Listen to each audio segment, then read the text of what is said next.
mootiin sirboota warraaqsaa lallabaan tokkummaa Oromoo waggoota 15 aartiidhaan uummata isaa tajaajilaa kan ture.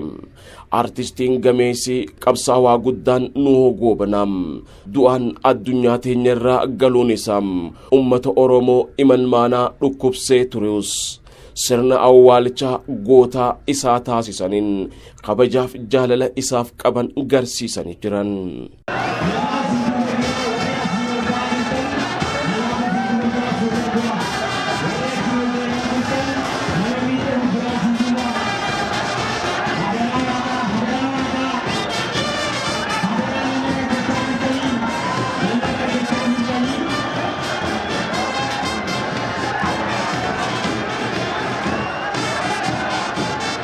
sirna awwaalchaa magaalaa Adaamatti raawwatameen ummanni Oromoo kallattii hundarraa sirnaan gaggeeffachuuf awwaalcha kabajaa isa madaaluu taasisuudhaaf akka galaanaatti dhangala'anii guutanii jiran.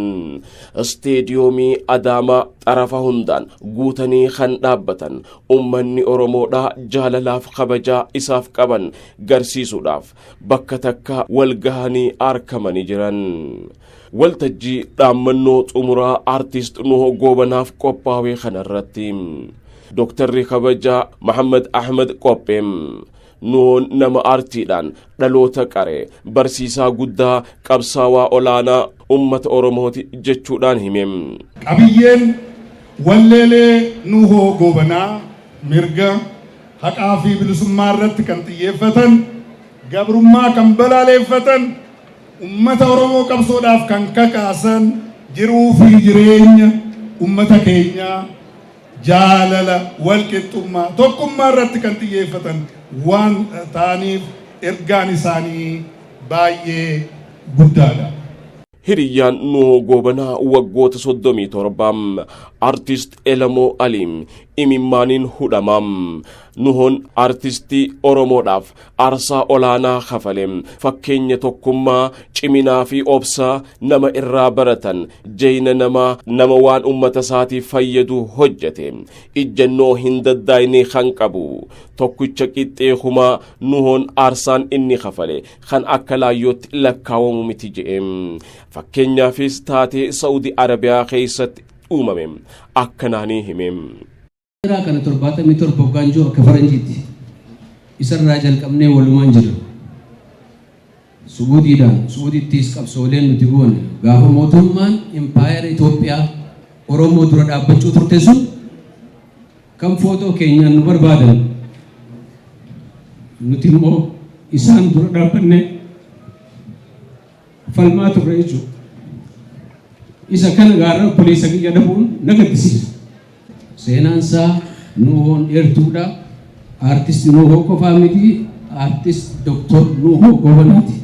Michuun isaa inni biraa artist Qamar Yusuf Nuhoon quuqamni Oromoodhaaf qabu madaalli kamiinuu madaalamee ibsamuu hin danda'u. Nuhoon nama gochaati jechaan ibsuun rakkisaadha. Inni Oromoodhaaf waan guddaa hawwa. Oromoo bakka guddaa irratti arkuu barbaada. Gaafa Itaalii turre taatee uumamte takka yeroo yaadadhu har'a anuu niin booye jee artist Qamar Yusuf. Amata dheeraa amata hedduu amata 35 ol qabsoo waliin goone. Yeroon ani isa beeku keessatti Nuhoon takkaa firasaa warrasaa ilmansaa hin jenne guyyuu bilisummaa uummata Oromoo wajja nama mo'amee mataan qabamee jiraachuu danda'u miti. Daangaa Oromiyaa jaa, eenyummaa Oromoo jaa, afaan Oromoo jaa, aadaa Oromoo jaa. Kana keessaa waan tokko waan nama isinii tuqeetiin dubbii isinirraa gabaabsaa. Gaafa Xaaliyaan Rooma keessa hojji turre obboleessa kiyya Elamoolleen asuma hojji jira. Oofisa tokko kan Yuunaayitid Neeshinaa dhayilee uumchee jedhanii nu ari'an. Gabbaheeti boo'ee Nuhoo maaliif bochaa jennaani ani tanaan boo'u jedhe. Guyyuma tokko osoo addunyaa tanarraa hin deemne waajjira afaan Oromootiin dubbatu biyya afaan Oromootiin dubbattu silaan arkee ni nama jedhe.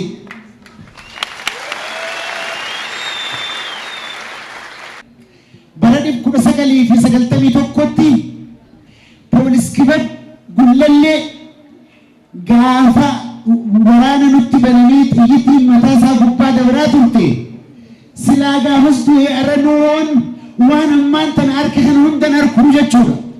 Asiin ga'uu isaatis ni gammadaa jechuudha. Nuun barsiisaa tokkummaa Oromootaa ilma ummataa dhugaa jabaa namaa ta'uusaa sheekii fi qeesinis wal faana dhufuudhaan akkanatti ragaa bahaniif.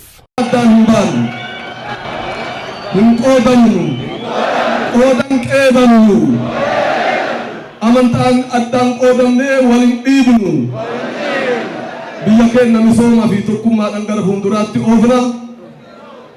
Wallaalaa keenya Rabbi nu haa beeksisu, beekaa keenya Rabbi nu haa bulchu, ilma keenya jannatatti Rabbi nu haa simatu.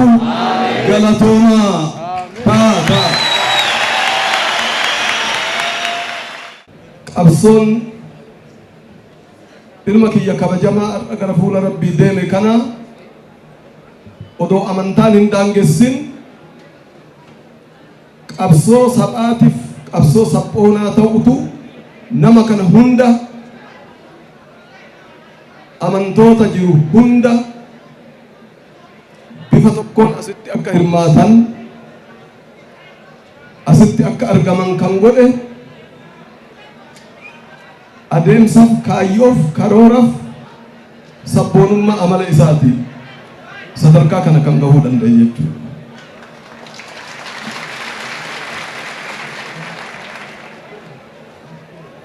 Dhugaa dubbachuudhaaf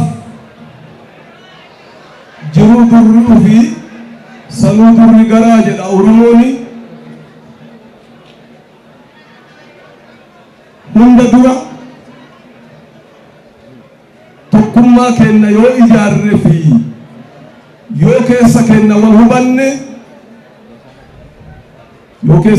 hubanne amantaan nun diigu, amantaan nun qoodu, amantaan hin qoodamu.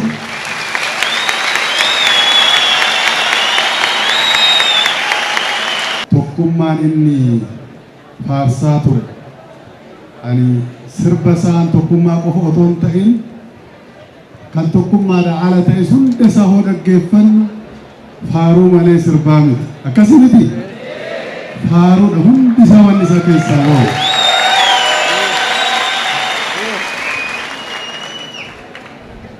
Faaruun isaa uumaa faarsa, uumama faarsa. Inni hojjete malee guyyaa irraa nama meeqa du'e kan gaggeessaa dhabe. Guyyaa irraa akkuma beekamu jidduu arrumaa guyyuma irraatu nama meeqa du'a. Namni wama gaarii hojjete yeroo dabarfate gaariin dudduubbeessaa hafaa. Yoommoo waa gaarii hojjete dabarfanne akkuma inni kaan awwaalcha dhabee kun bakkee kanaa jirutti wahiif awwaalcha dhufne waan inni qabuuf awwaalcha dhufne amma reefka isaa gaggeeffannee kaane walitti deebinaa. Assalaamu alaikum warahmatullahi wabarakaatuh. Dubartii cimtuun irkoon jireenya isaa waggoota 8 dabran dadhabee hifadhe osoo hin jahin gooticha Oromoo artist Nuhoo Goobanaadhaa ol qabdee gaqqabdee dhukkubsachiisuun gaafa akhiramu garaa hidhattee dhaammannoodhaaf isteediyoomatti tan argamte haati warraa artist Nuhoo Goobanaa Maliikaa Aliidha. Gooticha qabsaawaa fi artistii jaalatamaa Nuhoo Goobanaa ummatni Oromoo imalmaanaa akka jaalatu nin beeke jette. Nuhoon hinduun isin keessa jiram, Nuhoon nama hojiidhaan jiraatu, kanaaf yaa ummata Oromoo obsaa anuu isin garraaniin sabbare jechuun Oromoota isteediyooma keessa jiran al takka boochisaa al takkaas onnachiifte. Jirtu Nuhoon hinduun Oromoo meeqaa jira? Oromoo meeqaa jira? Nuhoon hinduun ani du'een jedhu ni jira.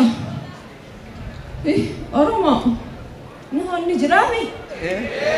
Takkummaami? Uummata Oromoo takkummaami? Ani nin gammadaami isiniin? Na gammachiisaniimi? Takkummaa Oromoo takkummaa waan biraa waan inni isiniin jedhuun qabu. Baay'ee galatoomaa hundi keessan xiqqaa guddaa manguddoo sheekh warra amantii hunda galatoomaa na isiniin jedha. sabri imaana isinii haa kennu anaafis du'aayi naa godha amata 8 hidhaa keessa ture hidhaa rabbii hidhaa namaati miti haa taatu sabrii godha anaafis sabrii naa kadhadha isin harkinaa nuti hin jabaadhe ani harkaa keessanii hin arra jabaadhe ani malkaan nuhoon dhabe ummatni oromootis nuhoo dhabdanii jirtanii ni jirtan moo jirtan alhamdulillah rabbul alamin laka hamd wa laka shukr ya rab سكنوا في الجنة يا أرحم الراحمين يا رب بملائكتك الخير استقبلوا يا أرحم الراحمين نوح إنسان طيب نوح هيتو سنتين بيتني الرجاء أوساتني أني سيسي مالي مالين قبل جولتي يا أيو قبتي رومو أنا أبشر عن سنجدة أبصى أني سناركنان والله أبصى أبشر عن دين ترى الرئيس سناركنان قمدي الحمد لله رب العالمين جدا قالت ربي أفضل شعر كانت سلا قافة سنتي أكم الله الرئيس باي قمدي تنجدا إسالي أبو mootummaan isaa galatoomuun jedha qindeessee akkanatti awwaalcha isaa naa bareechee asiin naan ga'uu isaa baay'ee galatoomfadha. Salaamu alaikum. Uummata Oromoo hunda nageetti isin jedhaanii nu hodhaani ani immoo isinii qaba ijoolleen tiyya eenyu qabdi isin qabdi adaraa takkummaa san irraanfatina jabaadha. eeyyeen akkuma haati warra isaa adde Maliikaa Alii ja'an artist Nuhoo Goobanaa goota olaanaa Oromoon laphee isaa keessatti seenaadhaan bara baraan yaadachaa jiraachisuu akka ta'e ni amanna. Kutaan qophii keenyaas kana bu'uura taasifachuudhaan jiraattota Dirree Dhawaa keessaa namoota tokko qabsaawaa gameessaaf artistii jaalatamaa Nuhoo Goobanaa akkamiin yaadattan jechuudhaan gaafannee jirra. Nuhoo hoggaa yaadadhu qabsaawaa Oromoo cimaa jeetiin yaadadha. Kanaafuu qabsaawaa Oromoo cimaan kun Oromoon akka gaariitti isa quba qabaatudha qabdi. Nama qabsoo duraarraa qabsoo duraa keessatti lakkaawamu keessaa tokko. Kanaafuu Rabbi rahmata haa godhuufi. Seenaa qabsoo Oromoo keessattis ta'ee seenaa muuziqaa Oromoo keessatti bakka guddaa qaba inni ni jechuudha. Warroota Oromoo fi Oromummaa tanarratti shoora guddaa tokko taphachaa dhaloota kana dhaalchisee akkasittiin fudhadha. Warroota dhaloota ammaa kana akka gabrummaa falmatan barsiise. Akka daa'imni yeroo lafarraa ol ka'u waan takka maatiin barsiisutti dhaloota ammaa kana akka gabrummaa hin fudhanne warroota itti lallabuudhaan dhaalchise. barsiise oomishe dhaloota kana oomishe akkasittiin fudhadhaa jechuudha artistii qofa otoo hin taane.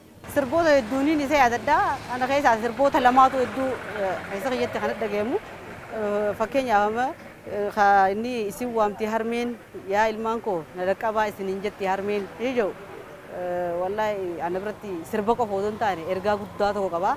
Saniif ammaas yeroo hunda na mireessu innillee kan booyaa sirbuu jira yaa qotee bulaa Oromoo mee maaluma badiin ta'e inni qotottaa nama jiraachistaa ergaa akkasii tokko qaba. Wallahi yadalatti godhe malee sirba natti hin fakkaatu. Sirba jedhee ibsuu hin danda'u. Hima wahii ergaa guddaa qaba jechuudha. Tokkummaa yaa ilmaan Oromoo tokkummaa sanuu jecha inni keessa fayyadame keessa kiristaana islaamaa wargar hin baafnu kun hojii rabbiiti waaqayyoof haa dhiifnu jecha jedhu san ana biratti dhugumatti bakka guddaa qaba jeetii yaada. Artist Nuhoo Goobanaa muuziqaa Oromoo keessatti gumaacha guddaa godhee jira. Maqaa qabsaa'ota Oromoo keessaa warra tarreessamee jiraatu keessaa isa tokko. Gumaacha guddaa godhee jira. Manni Oromootis isa akka inni gumaacha guddaa godhe kanatti uummanni Oromootis ijoollee isaa maatii isaa waan barbaachisaa ta'een cinaa dhaabbachuu qaban. Nuhoo Goobanaa jireenyi isaa guutuu Oromoof jiraate ifiif hin jiraanne jireenya isaa guutuu saba Oromootiif jiraate yeroo takka boqonnaa osoo hin fudhatin uummata Oromoo bal'aadhaaf jiraate Oromoon waan ammaan boodii jiru kana guutuu maatii isaa dagachuun qabu jeetii yaadu. Sirboota isaa yaa Faaxumaa yaa haadha Nuhooti kajoo kana baay'een jaaladha. Yeroo akka dagaatti dhageetti akkaan intervii isaa irraa dhagee yeruma sanitti halkanuma tokkotti walii qindeessee dalagee gadhiisee wallee kanaan hedduun isa dinqiisadha. Walleelee biraatis baay'ee qaba jechuudha. Isii waamti harmeen yaa wallee ja'u walleen tokkummaa ja'u irratti shoora guddaa taphatee jira. Kanaafuu aartii Oromoo keessatti warra sadarkaa duratti yaamamu keessaa isa tokko jeetii yaada Nuhoo Goobanaa. Duraan dursee maatii fi firoottan isaa akkasumas uummata Oromootiif sabrii isin haa kennuun jaa. Maaliif inni kun ifiifuu Oromoodha. Kanaafuu imaana sabrii isin haa kennuun jaa. Duraan dursee maatii fi firoottan isaa akkasumas uummata Oromootiif sabrii isin haa kennuun jaa. Maaliif inni kun ifiifuu Oromoodha. Kanaafuu imaana sabrii isin haa kennuun jaa. Nuhoo akkamiin yaadatamee naa'imi muuziqaa Oromoo keessatti gumaachi inni godhe akkamiin yaadatama? Ani amma akka rogeeyyileen garaagaraa isa ibsanitti inni jechuun nama jenereeshinii sadi qaree jaaniiti manni beekootiin itti isa ibsanii. Kanaafuu jenereeshinii sadeen qaroomte keessaa tasadee isaadhaa warreen aanaa fi fakkaattoota akka kiyyaati jeetiin isa ibsa. Sani achi inni akkaataan itti isa ibsu hin qabu. Isa jechuun nama waa hunda Oromoof ta'e waa hunda isaa Oromoodhaaf dabarse. Dura wanni inni irratti hin sirbin hin jiru. Kamirratti hin sirbinii jettee irra na gaafatte irra na wayyaa. Hunda irratti sirbee jira dinagdee, hawaasummaa, Oromoo fi Oromummaa, tokkummaa. Kana hunda irratti waan sirbee jiru jecha inni artiistii qofa osoo hin ta'in qabsaa'aadhaas artiidhaan qabsaa'ee nama artiistii isa booda akkaataa itti qabsoo fi artiin marji taateetti deemtu nama karaa agarsiise inni. Kanaafuu saniin isa yaadadha. Karaa biraa tokkummaa tokkummaa tokkummaa tokkummaa yaa ilmaan Oromoo tokkummaa kiristaani islaamaa nu gargar hin baanu amantiin tabbaatii akkasiin haa beenu sirba joosaniin irraa yaadadha. Akkanatti nama Oromoo qaraa ture amantiidhaan akka namni gargar hin baane namuu amantii mataa isaa qabatee garuu Oromoo fi Oromiyaadhaaf akkaataa itti qabsaa'an nama karaa agarsiise isa jechuudha. Yaa ilmaan Oromooda kabiyyan keessa jirtan yaa ilmaan Oromooda kabiyyan keessa jirtan isin waan fi Oromiyaa waa'insa harmee bittan isi waaman biyya keessaan wallaanaaf isi deegan isi waamti hameen isi waamti hameen.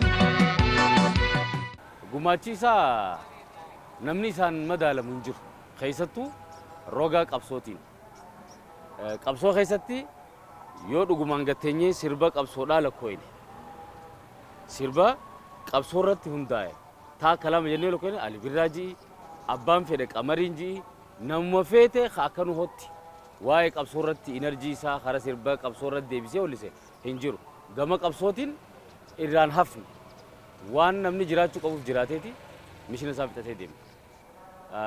Biyya kanu jaalachisee isaa biyya kanu yaadachiisu isaa yaa biyya too gaarii yoomumaan ijaansi arkaa ansi dhiise deemu kiyyaa halkanii guyyaan lubbuu too yakkaa kajuu kuni waa'ee biyyaa wani takka dhugaadha yoo wallifame yoo dhugaa haasawaa dhugaa tokko yookaan seenaa dhugaa takka namni siimu jiraate imimaanti si qaba abbaa feeteef yoo bante sheekii shariifiif yoo bante shayxaanaaf illee yoo bante ni booya maaliif jennaan riil waan isa keessa jiru dhugaan jiru san waan walliseef imimaantu ija si dhufe akkuma ammaa anan dhufeetti akkuma si dhufe kanatti maaliif jennaan fiiliingiin inni biyyaa qabu sun dhugaa waan ta'eef dhugaan jiraatee du'e namni leevila inni itti jiraate fi haala inni itti jiraate ilaalee hin jiraanne ni dararame jechuu mala qaceelloo namni jiraate du'e nu hoodha qaceelloo namni jiraate jireenya kanarraa jireenya kaanichi dabre nu hoodha.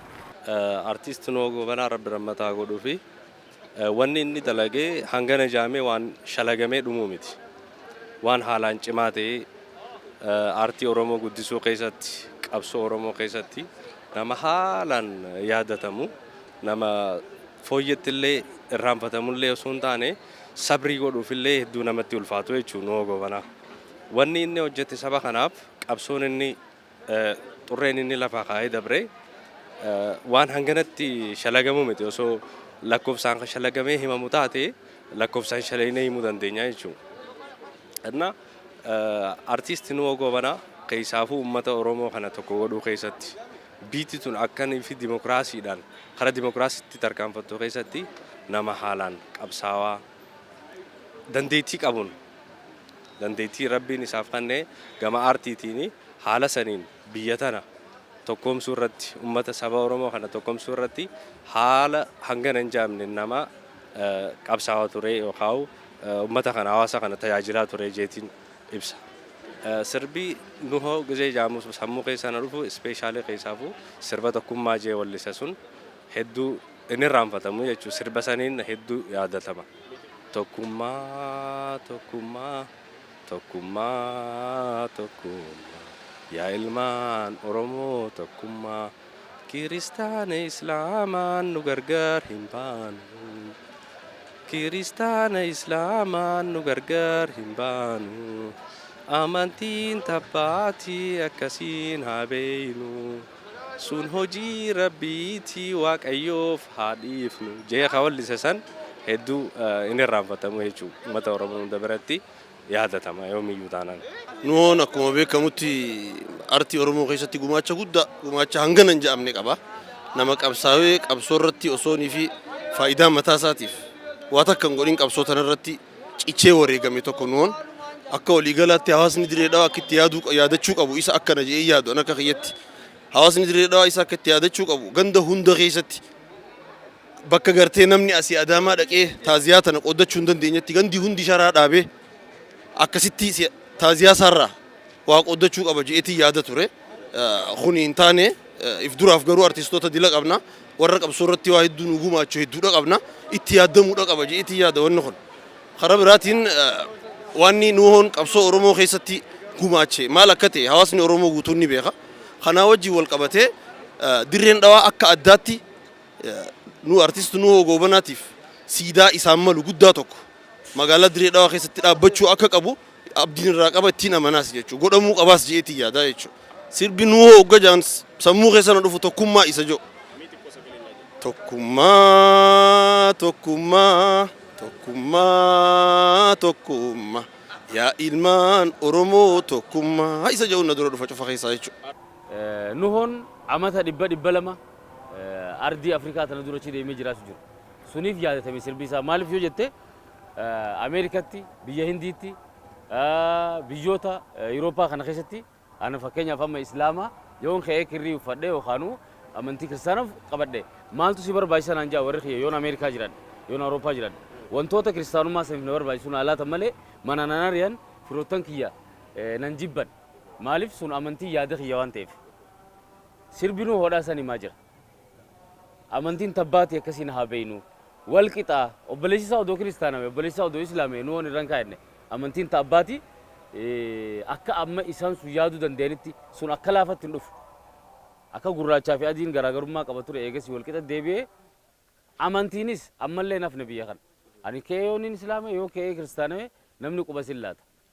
Garuu amantiin tabbaati tiyyaatu isaa caala jee waan yaaduuf amantiin tabbaati kaju wanni sirban wanamu yaadatuuf isaatu bira dabree akkasitti riil jiraachuu jira dhugaadhaan suniif kasaa yaadatamu.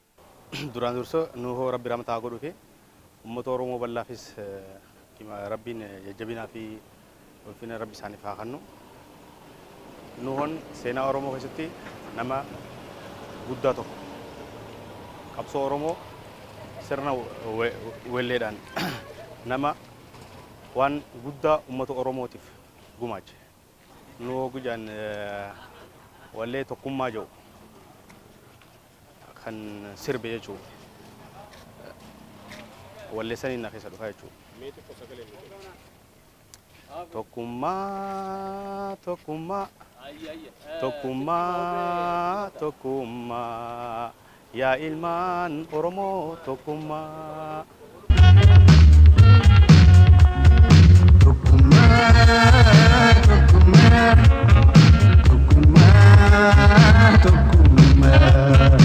Ya ilman Oromoo tokkummaa tokkummaa tokkummaa tokkummaa tokkummaa ya ilman Oromoo tokkummaa.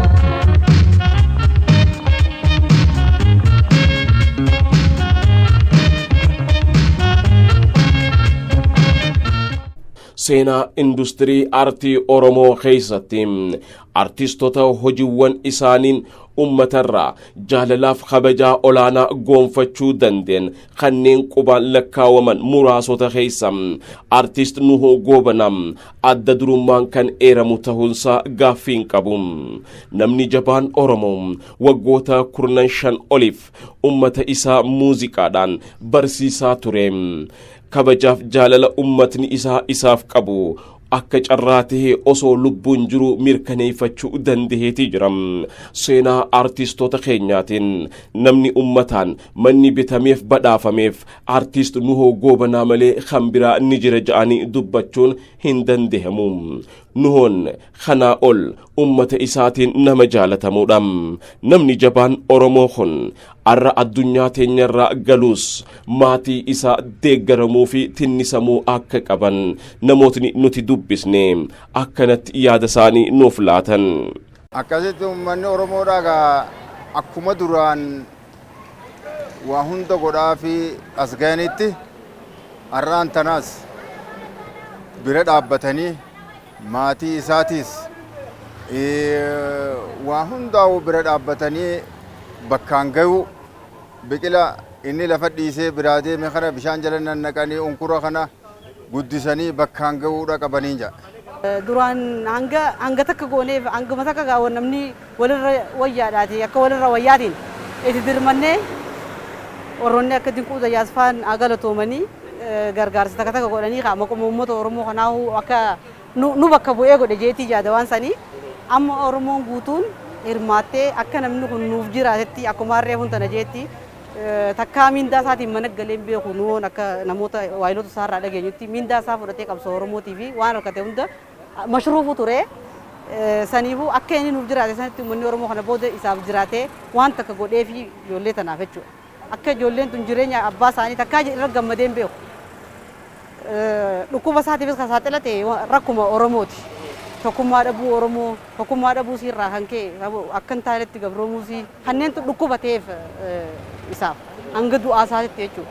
Akka inni takkaa sababa uummata Oromootii fi dhimma Oromoo kanarratti gammachuu malee addunyaa kanarraa galetti amma tana booda ilmaan isaa akka akkasitti hin jiraanneef tajaajiluu qabanii jaa uummanni Oromoo bira dhaabbachuu qaban.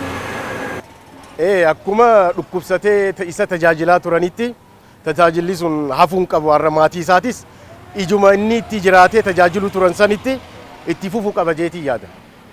Kanaafuu akka kanatti waan hafee cufa ijoollee isaatis haadha manaa isaatis cinaa dhaabbatanii kunuunsanii akka inni jiraatee tokkotti isa kunuunsuu qaban jeetii yaada.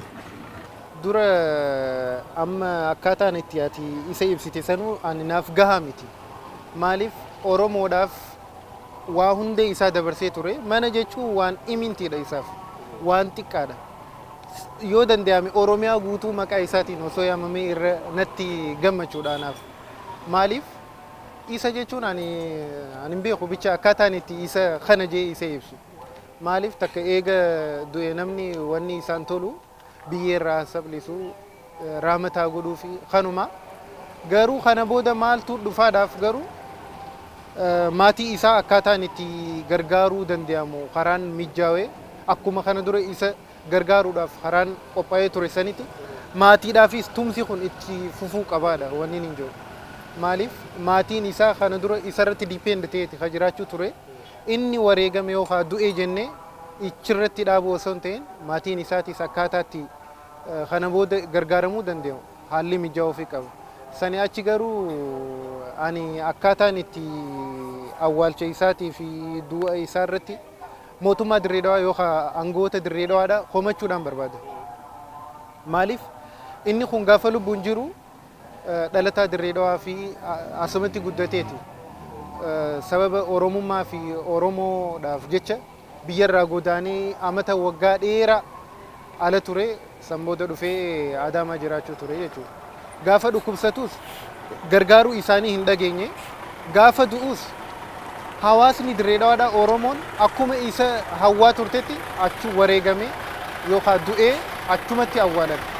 Isa kana fidanii hanga dhukkubsachaa ture sanis akkaataatti isa gargaaran warri achi jiru haala mijeessee ture. Kuni garuu sila ummata as jiruun haalli mijaa'uu qabu. Oromoon nama guddaa tokko dhabde. Kanaafuu hayyoo inni uummata Oromootiif godhe kana galmaan godhaaf uummanni Oromoo gumaacha guddaa godhuufii qaba. Gargaarsi haala amma ittiin wanta goonu keessaa tokko walleelee inni wallise keessaa walleelee san akkaataa intarneetaa yuutuubii irratti gadhiifamee akkaataa ittiin gargaaramuu danda'u. Maaliif Oromoon sababa bal'aa waan ta'eef jecha maaliif qarshii takkaa hin taane akkaataa walleelee isaa san ittiin onlaayina yuutuubii gubbaa ittiin buusan masmarri diriirfamee fi akka achirraa buufatanii fi sistama siin akka gargaara. Uummanni Oromoo nu honduus nu hon kumni mileenni meeqa jiraachuu danda'a. Uummanni Oromoo aadaa isaati. Uummata isaa cimsachuun beekaa isaa jabeeffachuun hayyuu isaa jajjabeeffachuun uummata Oromoo biratti aadaadha akka aadaatti ilaala. Saniifuu Nuhoo Gobanaa Rabbi rammataa godhuu fi karaa addunyaa namuutu irraa nafnetti deemee jira.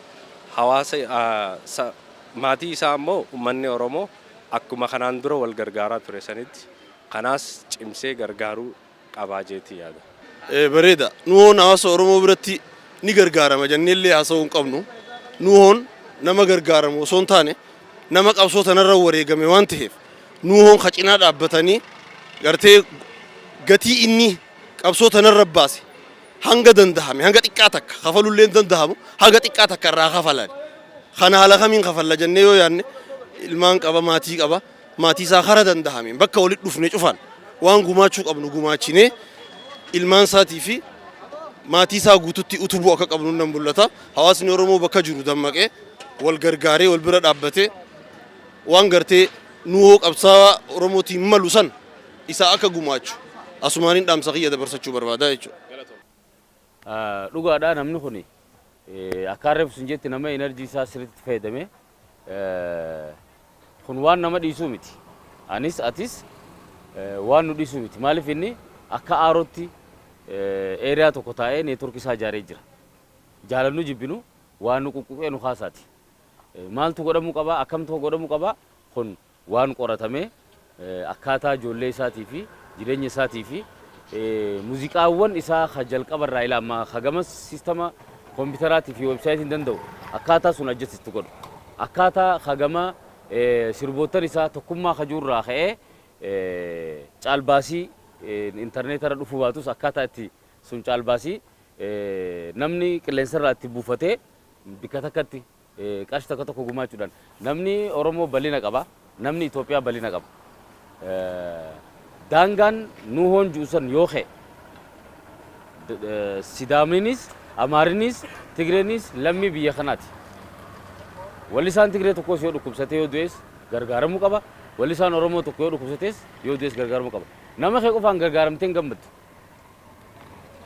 Wanni ati hojjette biyyaaf, wanni ati hojjette artiif. Akkasi qiyaasa sanitti kana booda ka Oromoon gargaarte, ka Amaaraa gargaaree, ka Guraagee gargaartee osoo hin ta'in akka biyyoolessaatti biyya bira dabree akka Afrikaatti maaliif artiidha kaanis jireenya keessatti ka ablee tolchis ka makiinaa tolchis gumaacha inni gumaachuu qabu waan fideef kun bikka sana dhufus kun bikka kana dhufus tokkuma ableenis qixuma lilmeen barbaachisti su waan ta'eef tooftaan jijjiiramee akka biyyaatti artistii biyyaatti afaan hunda sirbaa ture kanaaf karoorri godhamee abbaan fedhaa hirmaatu akka biyyaan labsuu jalqabuun odoo jalqabame keekeetiif si gargaara kara sirraa dhaquun qabu maaliif jennaan nun dhiiftu haa akkasitti fiilingii illee garaagarummaa qabaatu akka biyyoolessaatti seerri isaa diriirfamee intarneet irratti wantoota inni hojjete kilipiilee viidiyoolee inni hojjete dokumantarii godhuudhaan haala adda addaa godhuudhaan akka biyyoolessaatti gati qabeessa ta'ee akka biyyoolessaatti artii fi artistii wanni bira roga biraatiin illee warreen biyya tanaaf jaboo waa gumaachan akkasitti tartiiba keessa galan akka addunyaan jireenya qabdutti biyyi teenyaas kasabaa sablammootaa kasabaa kagandaa kabiyyaa akkasuma faanuma saniin warra diree dhawaarraa wanni eegamu yoo jiraate isaa fi alibirraan wal qabatee afran qalloo bakka jalqaba namni artii keessa seenuudhaaf harargee dhalachuun dirqama fiiguudhaaf arsitti guddachuun dirqama qilleensa eeriyaa san jirutu kana qaba kana waan ta'eef artiin diree dhawaatti biqilteeti daraartii yookaan harargee biqiltee daraartii manni barumsa artii akka mana muuziqaa yaareed kaja'amu sunitti bifa bareedaan qindaawee kara hojii barnootaatti warri jalqaba eegalee amma gara dhumaatti gara nu kanatti as kan nutti jiranii kanaaf akkuma isaanii san osoo hin ta'in nuti qalamaan hordofnee akka barannu kanaas itti yaadamuu qaba akka sabaatti akka biyyaatti akka sabaa sablammootaatti itti yaadamee artiin harargee kana yoo dhaabbate ka sabaa sablammoonni irraa baratan ka afaan hunda barsiisu sun jiraachuu qaba ja'a kan gama kiyyaa. Namni jabaan Oromoo mootiin sirboota warraaqsaa dhaloota afran qalloo lammaffaa keessaa kan argame artistii gameessi qabsaawaa guddaan Nuhoo Goobanaa albama manzuumaa tokkoof sirboota 11 baasuun waliigala albamoota 12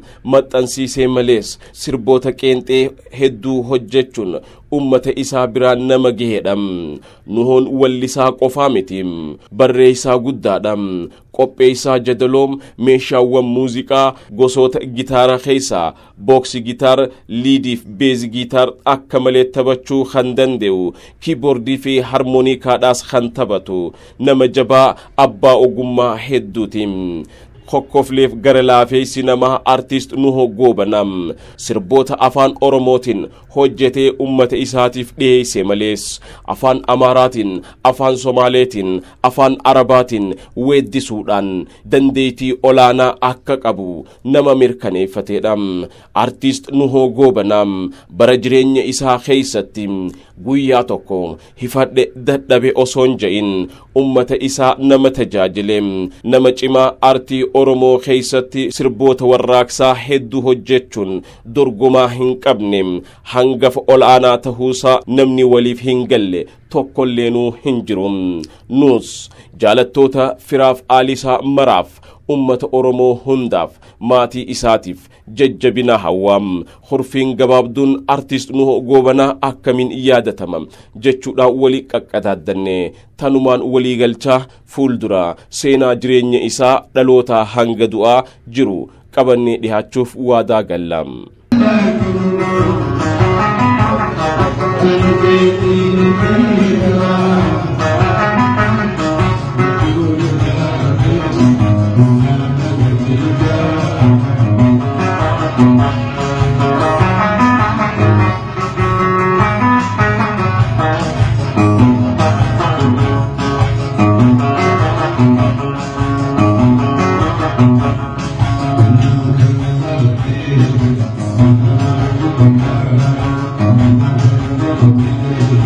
Thank you.